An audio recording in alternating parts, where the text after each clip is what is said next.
आज की कहानी कुछ इस तरह से है। झांसी की रानी। क्या आप जानते हैं अंग्रेजों से पहले किनसे लड़ी थी रानी लक्ष्मीबाई? मणिकर्णिका का जन्म बनारस में रहने वाले एक मराठी परिवार में 19 नवंबर 1822 को हुआ। उनके पिता मोरोपंत तांबे बिठूर रियासत के पेशवा के पास काम करते थे। जब मणिकर्णिका सिर्फ 4 साल की थी, उसकी मां भागीरथी बाई का देहांत हो गया। इसके बाद उनके पिता मोरोपंत रहने के लिए झांसी चले गए। वहां मणिकर्णिका नाना साहेब और तात्या टोपे जैसे सेनानायकों से युद्ध की कला सीखने लगे। 1842 में जब मणिकर्णिका सिर्फ 12 साल की थी तो उनका विवाह झांसी के राजा गंगाधर राव नेवलकर के साथ कर दी गई। इसके बाद उन्हें लक्ष्मीबाई के रूप में जाना जाने लगा।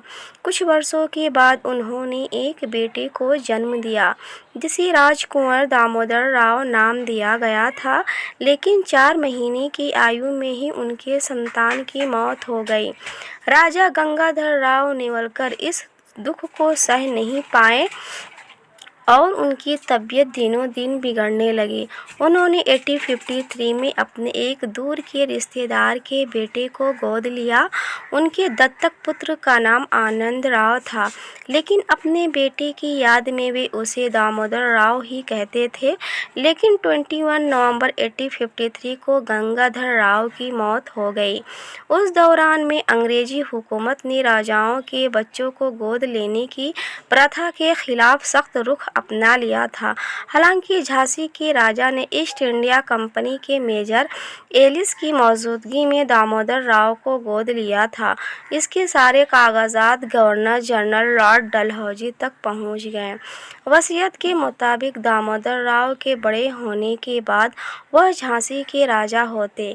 तब तक के लिए राज्य की बागडोर लक्ष्मीबाई के हाथों में थी, लेकिन लॉर्ड डलहौजी ने इसे मानने से इनकार कर दिया और उन्होंने झांसी को कैप्टन अलेक्जेंडर स्कीन के हवाले कर दिया। इससे चिंतित होकर लक्ष्मीबाई ने दिसंबर 1853 में मेजर एलिस के जरिए वरिष्ठ अंग्रेज अधिकारी जॉन मैलकॉम को चिट्ठी लिखी, लेकिन उन्होंने इसे आगे नहीं बढ़ने दिया। इसके बाद मार्च 1854 में अंग्रेजी शासन ने लक्ष्मीबाई को किला छोड़कर किसी दूसरे महल में रहने का फरमान सुनाया।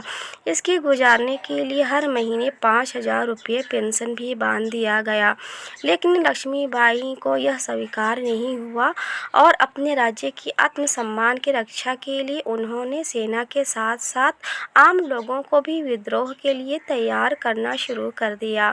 इसमें महिला और पुरुष दोनों शामिल थे। अंग्रेजों के साथ साथ भारतीय राजाओं से सामना। अब तक दामोदर राव की उम्र 7 साल हो चुकी थी। इसी को देखते हुए लक्ष्मीबाई ने उनका उपनयन संस्कार करवाने का फैसला किया। इस समारोह में उन्होंने भविष्य की योजना बनाने के लिए नाना साहेब, दिल्ली के सुल्तान बहादुर शाह जैसे कई शासकों को बुला भेजा। इस दौरान हिंदू और मुसलमान सैनिकों के बीच एकता को लेकर बड़ी चर्चा हुई। इसके बाद फरवरी अंग्रेजी में हुकूमत ने लक्ष्मीबाई को एक चिट्ठी लिखी और उनसे स्पष्ट जवाब मांगा गया।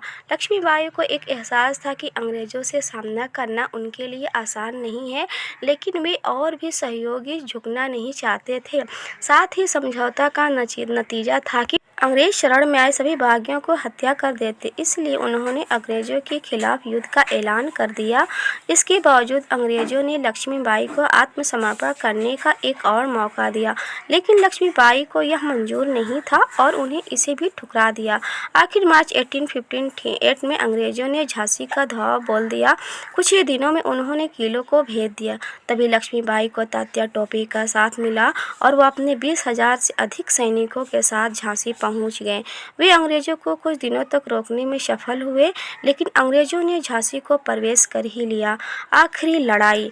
अपनी लड़ाई को कमज़ोर होता देख लक्ष्मीबाई को झांसी की अंतिम उम्मीद दामोदर राव की चिंता सताने लगी और उन्होंने दामोदर को अपनी पीठ पर बांधा और एक छोटी सी सेना के साथ कालपी की ओर रवाना हो गई, जहां उन्होंने नाना साहेब पेशवा राव साहेब तात्या टोपे जैसे बागियों से मुलाकात की। वह 30 मई को ग्वालियर के राजा जयाजीराव सिंधिया के पास पहुंची। वैसे तो जयाजीराव अंग्रेजों के पक्षधर थे, लेकिन इस बार उनकी सेना में लक्ष्मीबाई का साथ दिया। अगर ये वीडियो आपको पसंद आए तो लाइक कीजिएगा, सब्सक्राइब कीजिएगा और अपने दोस्तों के साथ ज़्यादा से ज़्यादा शेयर कीजिएगा। तब तक के लिए बाय बाय, अल्लाह हाफिज़।